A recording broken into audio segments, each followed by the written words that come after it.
اندامکی لجنه فتوای هرما کردستان رادگهینید هر فرمانبرکی قرو موچه هلگرتی لدف حکومت هبیتو جه 5 میلیون دیناران زیداتر بیتو سالک بسر دا درباز ببید پیدوی زکاته بدد. احمد شافعی اندام لجنه فتوای هرما کردستان رادگهینید لدیف بنمای آیین پیروز اسلام هر کسی قر لدف کسی که دی بیتو سالک بسر دا درباز ببید دوید خدان قری زکات وی قری بدد. هر وصا گود جی او کسی قرو موچه هلگرتی لدف حکومت هبید رنگ نو که سالک بسر دا درباز ببیتو گهش بیت آست زکاته لورا واجبه کو او کسی کو فرمانبر زکات قر خو او لای حکومت در بکد. هر وصا احمد شافعی اندام لجنه فتوای هرم او چنده جی برچاف کر دوی ساله دا هر پاره که بگهیتا 5 میلیون دینار و سالک بسر دا درباز ببید دوی زکات جوی پاره در بکد. هر وصا دکتور احمد شافعی گود جی جری شرعی و نابد حکومت زکات وی قریب و فرمانبران در بکتو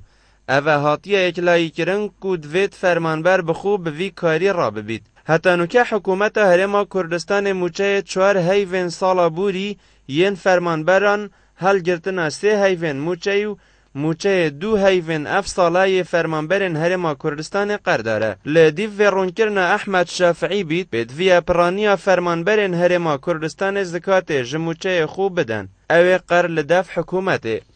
بله پرسیار وره دایه